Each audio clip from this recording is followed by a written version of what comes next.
Hi friends, good afternoon and welcome back to my channel Arpita Shetty's Kannada vlogs. ಎಲ್ಲರೂ ಹೇಗಿದ್ದೀರಾ? ಎಲ್ಲರೂ ಚೆನ್ನಾಗಿದ್ದೀರಾ ಅಂತ ಅನ್ಕೋತೀನಿ. ನಾನು ಕೂಡ ಚೆನ್ನಾಗಿದ್ದೀನಿ. ಬನ್ನಿ ಇವತ್ತಿನ ಡೈಲಿ ವ್ಲಾಗ್ನ ಸ್ಟಾರ್ಟ್ ಮಾಡೋಣ. ಇವತ್ತಿನ ಡೈಲಿ ವ್ಲಾಗ್ ಬಂದು ಅಮ್ಮನ ಮನೆಯಿಂದ ಸ್ಟಾರ್ಟ್ ಮಾಡ್ತಾಯಿದ್ದೀನಿ. ಬುಧವಾರ ಮಧ್ಯಾಹ್ನ ನಾನು ವ್ಲಾಗ್ ಸ್ಟಾರ್ಟ್ ಮಾಡ್ತಾ ಇರೋದು. ಮಧ್ಯಾಹ್ನದ ಮೇಲೆ ನನಗೆ ಟೈಮ್ ಆಯಿತು, ವ್ಲಾಗ್ ಸ್ಟಾರ್ಟ್ ಮಾಡೋಣ ಅಂತ ಅನಿಸ್ತು. ಹಾಗಾಗಿ ಮಧ್ಯಾಹ್ನದಿಂದ ಸ್ಟಾರ್ಟ್ ಮಾಡ್ತಾಯಿದ್ದೀನಿ. ಇವತ್ತು ತಲೆ ಸ್ನಾನ ಮಾಡ್ಕೋಬೇಕಿತ್ತು, ಹಾಗಾಗಿ ತಲೆ ಸ್ನಾನ ಮಾಡಿಕೊಂಡು ಕೂದಲು ಒಣಗಲಿ ಅಂತ ಹೇಳ್ಬಿಟ್ಟಿದ್ದೀನಿ. ಇವಾಗ ಶಾರ್ಟ್ ಏರ್ ಇದೆ. ಮುಂಚೆನೂ ಅಷ್ಟೇ ನನಗೆ ಕೂದಲು ಒಣಗಿಸೋದೆಲ್ಲ ಏನೂ ಜಾಸ್ತಿ ರಿಸ್ಕ್ ಅನಿಸ್ತಿಲ್ಲ. ಬಿಕಾಸ್ ನನ್ನ ಕೂದಲು ಅಷ್ಟು ಥಿಕ್ನೆಸ್ ಇಲ್ಲ, ಕಡಿಮೆ ಇದೆ. ಹಾಗಾಗಿ ಉದ್ದ ಮಾತ್ರ ಚೆನ್ನಾಗಿ ಬೆಳೆಯುತ್ತೆ. ಇವತ್ತು ತಿಂಡಿಗೆ ದೋಸೆ ಮಾಡಿದ್ವಿ, ಆಲೂಗಡ್ಡೆ ಪಲ್ಯ, ಚಟ್ನಿ ಮಾಡಿದ್ವಿ. ನನಗೆ ದೋಸೆ, ಇಡ್ಲಿ ಆ ಥರ ಏನಾದರೂ ಇದ್ದರೆ 3 ಟೈಮ್ಸ್ ಕೂಡ ಅದನ್ನೇ ತಿನ್ನಬೇಕು ಅಂತ ಅನಿಸುತ್ತೆ. ಹಾಗಾಗಿ ಮಧ್ಯಾಹ್ನಕ್ಕೂ ಗರಿ ಗರಿಯಾಗಿ ಮಸಾಲೆ ದೋಸೆ ಥರ ಹಾಕೋತಾ ಇದ್ದೀನಿ. ಇಲ್ಲಿ ನೋಡಿ, ನನ್ನ ಮಗಳು ಶೂಸು ಎಲ್ಲ ಅವಳಿಗೆ ಏನೇನು ಇಷ್ಟ ಅನಿಸುತ್ತೆ ಅದನ್ನೆಲ್ಲ ಎಲ್ಲೆಲ್ಲಿಂದನೋ ತೊಗೊಂಡೋಗಿ ಎಲ್ಲೆಲ್ಲಿಗೋ ಹಾಕೋದು. ಅದರಲ್ಲೂ ಜಾಸ್ತಿ ಸ್ಲಿಪ್ಪರ್ಸ್ ಜೊತೆ ಅವಳು ಆಟ ಆಡೋದು. ಈ ಥರ ಎಲ್ಲ ಅಂಡಿ ಇಟ್ಟಿರ್ತಾಳೆ. ಎಷ್ಟು ಬೇಡ ಅಂದ್ರೂ ತೊಗೊಂಡು ಬಂದು ಒಳಗಡೆಗೆ ಹಾಕ್ತಾಳೆ. ನಾವು ತೊಗೊಂಡೋಗಿ ಹೊರಗಡೆಗೆ ಹಾಕ್ತೀವಿ. ಸಾಕಾಗೋಗುತ್ತೆ ಈ ಕೆಲಸ ಮಾಡಿ ಮಾಡಿ. ಅಮ್ಮನ ಮನೆಗೆ ಬಂದಾಗ ಎಸ್ಪೆಷಲಿ, ಯಾಕೆಂದರೆ ಡೋರ್ ಕ್ಲೋಸ್ ಮಾಡಿದ್ರೆ ಒಂಥರ ಉಸಿರು ಕಟ್ದಂಗೆ ಆಗುತ್ತೆ ನನಗೆ ಇಲ್ಲಿ ಮಧ್ಯದ ಡೋರ್ನ. ಅದಕ್ಕೇ ನಾವು ಕ್ಲೋಸ್ ಮಾಡಲ್ವ, ಹೋಗಿ ಹೋಗಿ ಆ ಥರ ಮಾಡ್ತಾಳೆ. ಮತ್ತು ಇನ್ನೊಂದು ತುಂಬ ಖುಷಿಯಾಗಿದ್ದ ವಿಷಯ ಅಂತಂದರೆ ಆಪ್ರೇಷನ್ ಸಿಂಧೂರ್, ಅದನ್ನು ಕೇಳಿ ಸಿಕ್ಕಾಬಟ್ಟೆ ಖುಷಿಯಾಯಿತು. ಯಾಕೆಂದರೆ ಅಷ್ಟು ಬೇಜಾರಾಗಿತ್ತು ಪಹಲ್ಗಾಮ್ ಅಟ್ಯಾಕ್ ಆದಮೇಲೆ ಎಲ್ರಿಗೂ, ಇಂಡಿಯನ್ಸಿಗೆ. ಹಾಗಾಗಿ ಒಂಥರ ಏನೋ ಒಂದು ಸಮಾಧಾನ ಅಂತಾರಲ್ಲ, ಆ ಥರ ಅನಿಸ್ತಿತ್ತು. ಅದನ್ನೇ ನೋಡ್ತಾ ಇದ್ವಿ. ಪಹಲ್ಗಾಮ್ ಅಟ್ಯಾಕ್ ಆದಾಗಿಂದನೂ ಈ ಥರ ನ್ಯೂಸ್ ನೋಡೋದು ನನಗೆ ಹೇಳಿದೆ ಅಲ್ವ ಲಾಸ್ಟ್ ವ್ಲಾಗಲ್ಲೇ, ಒಂಥರ ಅದೇ ರೊಟೀನ್ ಆಗಿಬಿಟ್ಟಿದೆ. ಹಾಗಾಗಿ ನೋಡ್ತಾ ಇದ್ವಿ ಅದೇ ನ್ಯೂಸ್ನ ಟಿ ವಿ ಹಾಕ್ಕೊಂಡು. ಇವಾಗ ದೋಸೆ ಹಾಕ್ತಾಯಿದ್ನಲ್ಲ, ಇವಳು ಬಂದಳು ಎತ್ಕೊ ಅಂತ ಹೇಳ್ಬಿಟ್ಟು. ನಾನಿರಲಿ ಅಮ್ಮ ಇರಲಿ ಅಲ್ಲಿ ಅವಳು ಎತ್ಕೋಬೇಕು. ನಾವು ಯಾರು ಕಿಚನಲ್ಲಿ ಇರ್ತೀವಿ ಅವರು ಅವಳನ್ನ ಎತ್ಕೋಬೇಕು, ಕೆಲಸ ಮಾಡಬೇಕು. ಈಗೇನಾದರೂ ಅಮ್ಮ ಇದ್ದಿದ್ದರೆ ನನ್ನ ಹತ್ರಕ್ಕೆ ಬರ್ತಿರಲಿಲ್ಲ. ನಾನು ಹೊರಗಡೆ ಇದ್ದಿದ್ದರೆ ಅಮ್ಮನ ಹತ್ರ ಬಂದಿರೋಳು ಎತ್ಕೊಂಡು ಕೆಲಸ ಮಾಡಲಿ ಅಂತ ಹೇಳ್ಬಿಟ್ಟು ಹಂಗೆ ಮಾಡ್ತಾಳೆ. ಅಂದರೆ ಏನೋ ಅವಳಿಗೆ ಇಂಟ್ರೆಸ್ಟ್ ಅದರಲ್ಲಿ. ಎಲ್ಲ ಮಕ್ಕಳು ಹಂಗೆ ಮಾಡ್ತಾರೆ ಅಂತ ಅನ್ಕೋತೀನಿ. ನನಗೆ ಕಮೆಂಟ್ ಮಾಡಿ, ನಿಮ್ಗೇನಾದರೂ ಈ ಥರ ಈ ಏಜ್ ಟಾಡ್ಲರ್ಸ್ ಮಕ್ಕಳು ಇದ್ದರೆ ಅವರು ಹಿಂಗೆ ಮಾಡ್ತಾರೆ ಅಂತ ಹೇಳ್ಬಿಟ್ಟು ಕಮೆಂಟ್ ಮಾಡಿ. ನಾನು ಆಲ್ಮೋಸ್ಟ್ ಹೇರ್ ಕಟ್ ಮಾಡಿಸಿ 3 ಮಂತ್ಸ್ ಮೇಲಾಯಿತು. ಇವಳ ಬರ್ಡೇಲಿ ನಾನು ವಿ ಕಟ್ ಮಾಡಿಸಿದ್ದೆ, ಡೀಪ್ ವಿ ಕಟ್. ಇವಾಗ ಚೆನ್ನಾಗೇ ಬೆಳೆದ್ಬಿಟ್ಟಿದೆ. ನಂಗೆ ಭಯ ಇತ್ತು ಮಾಡ್ಸೋಕ್ಕೆ ಮುಂಚೆ, ಎಲ್ಲಿ ತುಂಬ ಶಾರ್ಟ್ ಆಗಿಬಿಡುತ್ತೋ, ತಿನ್ನಾಗ್ಬಿಡುತ್ತೋ ಅಂತ. ಆ ಥರ ಏನಿಲ್ಲ, ಬೆಳೀತಾ ಇದೆ. ಇನ್ನು ಸ್ವಲ್ಪ ಉದ್ದ ಆಗಲಿ, ಇವಾಗಲೇ ಹೇರ್ ಕಟ್ ಮಾಡ್ಸೋದು ಬೇಡ ಅಂತ ಅಂದ್ಕೊಂಡಿದ್ದೀನಿ. ಇವಾಗ ಅಮ್ಮಂಗೂ ದೋಸೆನೇ. ಬೆಳಗ್ಗೆ ಹೊತ್ತು ಏನು ಗೊತ್ತಾ, ನೀಟಾಗಿ ತಿನ್ನೋದಕ್ಕಾಗೋದಿಲ್ಲ, ಕೆಲಸಗಳು ಅದು ಇದು ಅಂತ ಹೇಳ್ಬಿಟ್ಟು ಒಂಥರ ಮನಸ್ಫೂರ್ತಿಯಾಗಿ ತಿನ್ನೋದಕ್ಕಾಗೋದಿಲ್ಲ. ಅದಕ್ಕೇ ಇವಾಗ ಆರಾಮಾಗಿ ಎಲ್ಲ ಕೆಲಸ ಮುಗ್ದಿರುತ್ತಲ್ವ, ಆರಾಮಾಗಿ ಕುತ್ಕೊಂಡು ತಿನ್ನೋಣ ಅಂದ್ಬಿಟ್ಟು ದೋಸೆನೇ ಹಾಕ್ಕೊಂಡು ತಿಂತಾಯಿದ್ದೀವಿ. ನೋಡಿ, ನಮ್ಮಮ್ಮ ನೀರು ಕುಡಿಯೋಕ್ಕೆ ಬಂದ್ರಲ್ವ, ಇವಳಿಗೆ ಚೊಂಬಲ್ಲಿ ಈಗ ನೀರು ಕುಡಿಬೇಕು ಅವಳು. ಅಂದರೆ ಈಗ ನಾವು ಬಾಟ್ಲಲ್ಲಿ ಕುಡಿದ್ರೆ ಅವಳು ಬಾಟಲಲ್ಲಿ ಕುಡಿಬೇಕು, ಆ ಥರ ಮಾಡ್ತಾಳೆ. ಅವಳು ಸಿಪ್ಪರಲ್ಲಿ ಆ ಥರದ್ರಲ್ಲಿ ಕುಡ್ಸೋಕ್ಕೆ ಹೋದರೆ ಕುಡಿಯೋಲ್ಲ, ನಾವು ಕುಡಿತಾ ಇರೋದ್ರಲ್ಲಿ ಕುಡಿಸ್ಬೇಕು ಅವಳಿಗೆ ಆ ಥರ. ಇವಾಗ ಇಲ್ಲಿ ಆಟ ಆಡ್ಕೊಂಡು ನಿಂತಿದ್ದಾಳೆ. ಇಲ್ಲಿ ಮುಂದಕ್ಕೆ ಬಂದು ಬಿದ್ದುಬಿಡ್ತಾಳೆ ಅಂತ ಭಯ. ಇನ್ನೊಂದೇನೆಂದರೆ, ನಮ್ಮ ಮನೆಯಲ್ಲಿ ಸೋಫಾ ಲೆದರ್ದು ಇರೋದ್ರಿಂದ ಅವಳಿಗೆ ಪೆಟ್ಟ ಆಗೋದಿಲ್ಲ, ಏಟ್ ಮಾಡ್ಕೊಳ್ಳಲ್ಲ ಅವಳು ಅಷ್ಟು.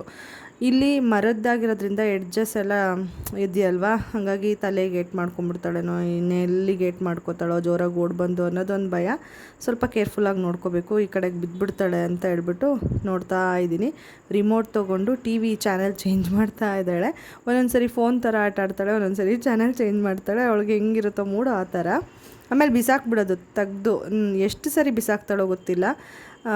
ಏನಾದರೂ ಒಡೆದೋಗಂಥದ್ದು ಇದ್ದರೆ ಒಡೆದೇ ಹೋಗ್ಬಿಡುತ್ತೆ. ನನ್ನ ಮೊಬೈಲ್ ಆಲ್ರೆಡಿ ಒಡೆದಾಕಿದ್ದಾಳೆ.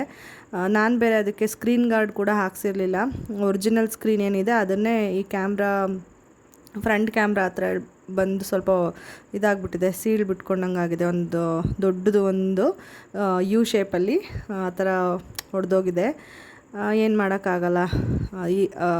ನೋಡೋಣ, ಅದು ಎಷ್ಟು ದಿನ ಬಾಳಿಕೆ ಬರುತ್ತೆ ಅಷ್ಟು ದಿನ ಬರಲಿ ಅಂದ್ಬಿಟ್ಟು ಸುಮ್ಮನಾಗಿದ್ವಿ. Screen guard ಹಾಕ್ಸ್ಕೋಬೇಕು. ಅವಳ ಜೊತೆ ಆಟ ಆಡಿಕೊಂಡು ಇಲ್ಲಿ ದೋಸೆ ಸೀದೆ ಹೋಯಿತು, ರೋಸ್ಟ್ ಆಯಿತು ಸ್ವಲ್ಪ. ಇವಾಗ ನೆಕ್ಸ್ಟ್ ನೋಡಿ, ಅಲ್ಲಿಂದ ಇಲ್ಲಿಗೆ ಕರ್ಕೊಂಡು ಬಂದರೆ ಇಲ್ಲಿ ಅದು ಕುಕ್ಕರ್ ಏನಿದೆ ಅದನ್ನು ಎತ್ಕೊಳಕ್ಕೆ ಹೋಗೋದು. ಅದನ್ನು ಕಾಲ ಮೇಲೆ ಹಾಕ್ಕೊಂಬಿಟ್ರೆ ಅಂತ ಭಯ. ಅದು ಭಾರ ಇದೆ ಅಲ್ವಾ, ಕಾಲ ಮೇಲೆ ಬಿದ್ದರೆ ಅಷ್ಟೇ ಕತೆ. ಸ್ವಲ್ಪ ಏನಾದರೂ ಆದ್ರೇ ಜೋರಾಗಿ ಬಾಯಿ ತೆಗೆಯೋದು ಮಕ್ಕಳು. ಇವಳಂತೂ ಫಸ್ಟ್ ಅದರಲ್ಲಿ. ಇನ್ನೇನಾದ್ರು ಸ್ವಲ್ಪ ಜಾಸ್ತಿ ಏಟಾಗ್ಬಿಟ್ರಂತೂ ಇನ್ನೂ ಜೋರಾಗಿ ಅಳೋದಕ್ಕೆ ಶುರು ಮಾಡಿಬಿಡ್ತಾಳೆ. ಅದೇ ಭಯ. ಇವಾಗ ಬೆಳ್ಳುಳ್ಳಿ ಜೊತೆ ಆಟಾಡೋಕ್ಕೆ ಹೋಗಿದ್ದಾಳೆ. ಹೀಗೆ ಕ್ಯಾಪ್ಚರ್ ಮಾಡ್ತಿದ್ದೆ. ಏನು ಗೊತ್ತಾ, ಅಮ್ಮನ ಮನೆಗೆ ಬಂದರೆ ನಾನೇನು ಜಾಸ್ತಿ ಅಷ್ಟೊಂದು ಕೆಲಸ ಮಾಡೋದಕ್ಕೆ ಹೋಗೋದಿಲ್ಲ. ಕಿಚನ್ದು ಸ್ವಲ್ಪ ಮಾಡ್ತೀನಿ ಅಷ್ಟೇ. ಅದು ಅಮ್ಮ ರೆಡಿ ಮಾಡಿಕೊಟ್ಟಿದ್ರೆ, ಈ ಥರ ದೋಸೆ ಚಪಾತಿ ಆ ಥರದ್ದಾದರೆ, ಅದು ಬಿಟ್ಟರೆ ಬೇರೆದೆಲ್ಲ ಅಷ್ಟು ಮಾಡೋದಕ್ಕೆ ಹೋಗೋದಿಲ್ಲ. ಹಾಗಾಗಿ ಏನು ವ್ಲಾಗ್ ಮಾಡೋದು ಅನ್ನೋದೇ ಗೊತ್ತಾಗೋದಿಲ್ಲ. ಅದಕ್ಕೆ ವ್ಲಾಗ್ ಜಾಸ್ತಿ ಹಾಕೋದಿಲ್ಲ ನಾನು ಅಮ್ಮನ ಮನೆಯಲ್ಲಿದ್ದಾಗ. ಅದಕ್ಕೆ ಇವಳ್ದೇನಿದೆ ಆ್ಯಕ್ಟಿವಿಟೀಸು, ತುಂಟಾಟ, ಅದನ್ನೇ ಸ್ವಲ್ಪ ಶೇರ್ ಮಾಡ್ತಾಯಿದ್ದೀನಿ. ಬೆಳ್ಳುಳ್ಳಿ ಎತ್ಕೊಂಡ್ಲು, ಮಿಕ್ಸಿಗೆ ಹಾಕಿದ್ಲು. ಮಿಕ್ಸಿ ಮೇಲೆ ಕೈ ಇಟ್ಬಿಟ್ಟು ಮಿಕ್ಸಿ ಥರ ಜೋರಾಗಿ ಅಂತ ಕೂಗೋದು ಮಾಡಿದ್ಲು. ಅದಾದಮೇಲೆ ಇದು ಚಪಾತಿ ಒತ್ತೋದು, ಲಟ್ಟಣಿಗೆ ತೊಗೊಂಡು ಚಪಾತಿ ಒತ್ತುತ್ತಾ ಇದ್ದಾಳೆ. ಹೀಗೆ ಏನೇನೋ ಅವಳದು ಆ್ಯಕ್ಟಿವಿಟೀಸು, ಆಟಗಳು ಇವಾಗ ಶುರು ಮಾಡಿರೋದು. ಆ್ಯಕ್ಚುಲಿ ಅವಳು ಮುಂಚೆ ಎಲ್ಲ ಈ ಥರ ಟಾಯ್ಸ್ ಅಥವಾ ವಸ್ತುಗಳನ್ನ ತೊಗೊಂಡು ಆಟಾಡ್ತಿದ್ದಿದ್ದು ತುಂಬ ಅಂದರೆ ತುಂಬ ಕಡಿಮೆ. ಇವಾಗ ಶುರು ಮಾಡಿದ್ದಾಳೆ. ಆಲ್ಮೋಸ್ಟ್ 1 ಮಂತ್ 15 ಡೇಸ್ ಅಂತ ಅಂದ್ಕೊಳ್ಳಿ. ನಂಗೆ ಸ್ವಲ್ಪ ಇವಾಗ ಆರಾಮ್ ಅನಿಸುತ್ತೆ. ಅದಕ್ಕೆ ಮುಂಚೆ ಸ್ವಲ್ಪ ಕಿರಿಕ್ ಮಾಡ್ತಿದ್ಲು ಜಾಸ್ತಿನೇ ಇವಳು. ಇದು ಅವಳಿಗೆ ಹೇಳ್ಕೊಟ್ಟಿದ್ದೆ, ಅದೊಂದು ಕ್ಲಿಪ್ಪಿಂಗ್ ಇತ್ತು, ಆ್ಯಡ್ ಮಾಡಿದ್ದೀನಿ ನೋಡಿ, ಹಳೇದಿದ್ದು. ಹೇಳಪ್ಪ. ಈ ಉ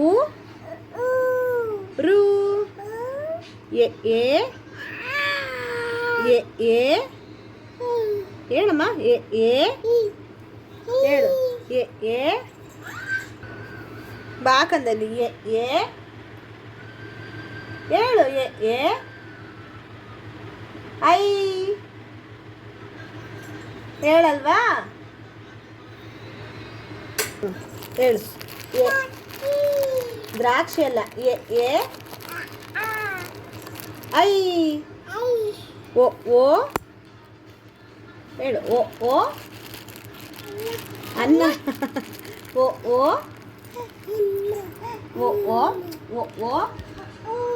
ಔ. ಈ ಕಡೆ ನೋಡ್ಕೊಂಡು ಹೇಳ್ಬೇಕು. ದ್ರಾಕ್ಷಿ ಬೇಕು ಅಂತ ಹೇಳ್ಬೇಕು. ಔ ಔ ಔ ಔ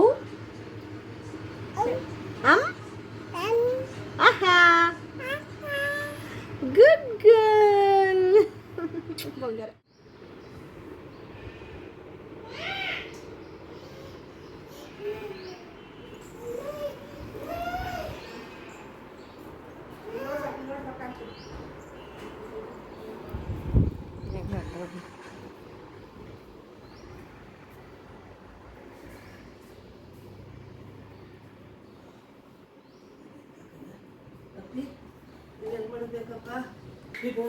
ಹಾಯ್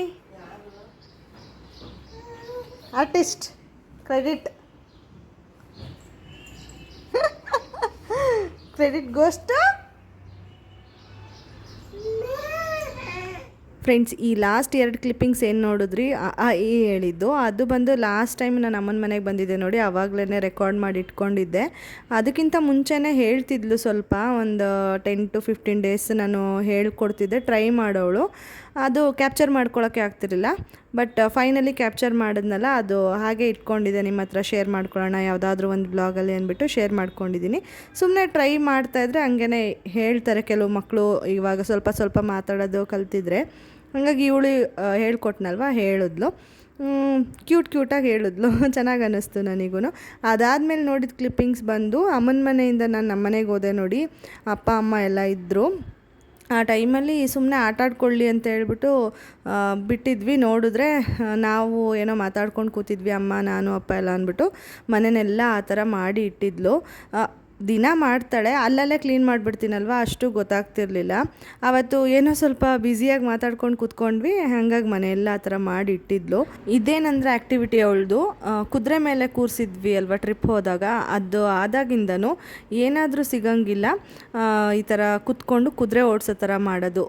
ಲೈಟ್ ಮೇಲೆ ಕೂತ್ಕೊಂಡು ಮಾಡಿದ್ಲು ಇವಾಗ, ಮತ್ತು ಹೊಸ್ಲು ಮೇಲೆ ಕೂತ್ಕೊಂಡು ಕುದುರೆ ಓಡಿಸೋ ಥರ ಮಾಡ್ತಾಳೆ. ಇನ್ನು ಸಣ್ಣ ಪುಟ್ಟ ವಸ್ತು ಏನು ಸಿಕ್ಕಿದ್ರೂ ಅದ್ರ ಮೇಲೆ ಆ ಥರ ಕೂತ್ಕೊಂಡು ಕುದುರೆ ಓಡಿಸೋ ಥರ ಮಾಡ್ತಾಳೆ. ದೊಡ್ಡದು ಮರದ್ದು ಕುದುರೆ ಬರುತ್ತಲ್ಲ, ಅದು ತೊಗೊಳ್ಬೇಕು. ಬಟ್ ಅವಳಿಗೆ ಅದರಲ್ಲಿ ಕೂತ್ಕೊಂಡು ಅವಳೇ ಆಟಾಡೋಕ್ಕೆ ಬರಲ್ಲ, ನಾವು ಅದಕ್ಕೆ ಟೈಮ್ ಕೊಡಬೇಕಾಗುತ್ತೆ. ಅದಕ್ಕೇ ಸುಮ್ಮನೆ ಅದು ಒಂದು ಎಕ್ಸ್ಟ್ರಾ ಏನಕ್ಕೆ ಅಂದ್ಬಿಟ್ಟು ಇವಾಗ ಸದ್ಯಕ್ಕೆ ಪಾಸ್ ಮಾಡಿದ್ದೀವಿ, ಕೊಡ್ಸೋಣ ಫ್ಯೂಚರಲ್ಲಿ ಅಂದ್ಬಿಟ್ಟು. ಅದಾದಮೇಲೆ ಸ್ವಲ್ಪ ಹೊತ್ತು ಮಲಗಿದ್ಲು, ಎದ್ಮೇಲೆ ಹೊರಗಡೆ ಇಲ್ಲಿ ಕರ್ಕೊಂಡು ಬಂದಿದ್ದೀನಿ. ಸಂಜೆ ಸ್ವಲ್ಪ ಕತ್ಲೆ ಥರ ಆಗಿದೆ. ನಮ್ಮ ಮನೆ ಪಕ್ಕನೇ ಚೌಟ್ರಿ ಇದೆ ಅಲ್ವ, ಇವಳ್ದು ನಾಮಕರಣ ಮಾಡಿದ್ವಲ್ಲ, ಅದ್ರ ಪಕ್ಕನೇ ಹಸುಗಳೆಲ್ಲ ಕಟ್ಟಾಕ್ತಾರೆ, ಅಲ್ಲಿ ತೋರಿಸೋಣ ಅಂತ ಕರ್ಕೊಂಡು ಬಂದಿದ್ದೀನಿ.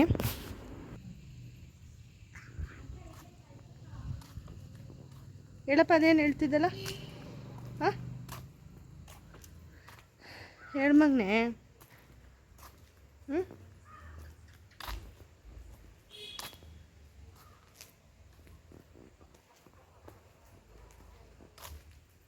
ಹೇಳು ಏನು ಹೇಳಪ್ಪ ಯು ಏ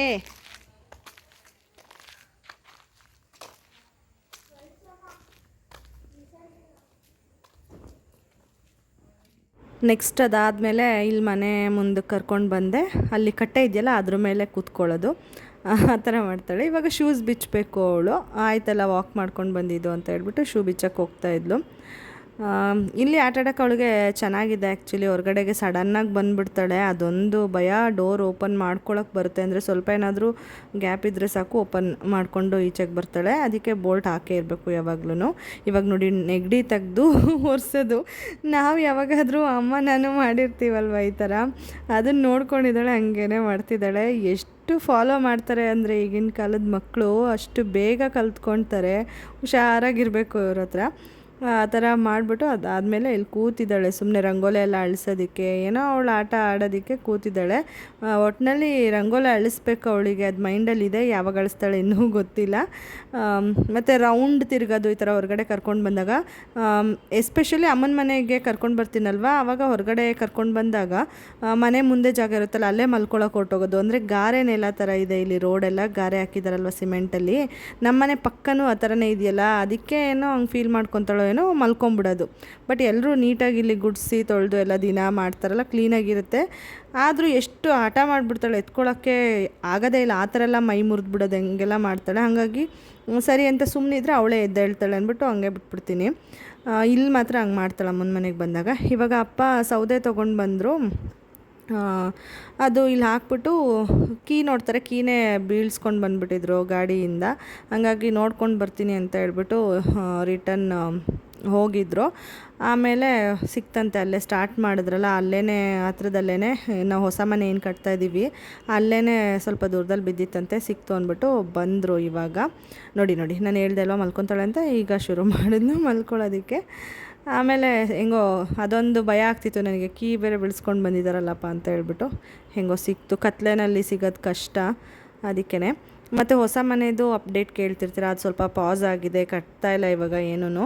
ಸ್ವಲ್ಪ ಕೆಲಸ ಇರೋದು, ಬಟ್ ಸ್ಟಾಪ್ ಮಾಡಿಬಿಟ್ಟಿದ್ದೀವಿ. ಹಾಗೆ ಹಾಲು ಕೊಡ್ತೀನಲ್ವ ಮಗುಗೆ, ಯಾವ ರೇಷ್ಯೋದಲ್ಲಿ ನೀರು ಹಾಕಿ ಕೊಡ್ತೀರಾ ಅಂತ ಕೇಳ್ತಿದ್ದೀರಾ, ಮತ್ತು ಎಷ್ಟು ಟೈಮು ಅಂತ ಕೇಳ್ತಿದ್ದೀರಾ. ನಾನು 2 ಟೈಮ್ಸ್ ಅಷ್ಟೇ ಕೊಡೋದು, ಬೆಳಗ್ಗೆ ಎದ್ದಾಗ ಮತ್ತು ಸಂಜೆ ಕೊಡ್ತೀನಿ. ಅಪ್ಪಿ ತಪ್ಪಿ ಯಾವಾಗಾದರೂ ಒಂದೊಂದು ಸಾರಿ ಟ್ರಾವೆಲ್ ಮಾಡಬೇಕಾದ್ರೆ ಆ ಥರ ಟೈಮಲ್ಲಿ ಮಾತ್ರ ಮಧ್ಯಾಹ್ನ ಹೊತ್ತು ಕೊಡ್ತೀನಿ. ಬೆಲ್ಲನ ಆ್ಯಡ್ ಮಾಡಿಬಿಟ್ಟು ಕೊಡ್ತೀನಿ. ಡಾಕ್ಟರ್ ಸಜೆಸ್ಟ್ ಮಾಡಿದ್ದು ನನಗೆ ಸ್ವೀಟ್ ಶುಗರ್ ಬದಲು ಬೇರೆ ಏನಾದರೂ ಡೇಟ್ಸ್ ಪೌಡರ್ ಅಥವಾ ಹನಿ ಅಥವಾ ಬೆಲ್ಲ ಹಾಕಿ ಕೊಡಿ ಅಂತ ಹೇಳಿದರು. ನಾನು ಹಂಗಾಗಿ ಬೆಲ್ಲ ಹಾಕಿ ಕೊಡ್ತೀನಿ. ನೀರು ಅಷ್ಟೇ, ನಾನು ಬೆಳಗ್ಗೆ ತಂದು ಕಾಯಿಸುವಾಗ ಹಾಕಿರ್ತೀನಲ್ವ ಅಷ್ಟೇ. ಅರ್ಧ ಲೀಟ್ರ್ ಪ್ಯಾಕೆಟಿಗೆ ಒಂದು ಸ್ವಲ್ಪ 1-2-3 ಲೋಟದಷ್ಟು ಕಾಫಿ ಗ್ಲಾಸಷ್ಟು ನೀರಾಗಿ ಕಾಯಿಸಿರ್ತೀನಿ. ನಾವು ಹಾಗೇ ಕುಡಿಯೋದು, ಮತ್ತು ನೀರು ಮಿಕ್ಸ್ ಮಾಡೋಕ್ಕೆ ಹೋಗಲ್ಲ. ಅವಳಿಗೂ ಅದೇ ಥರನೇ ಕೊಡ್ತೀನಿ.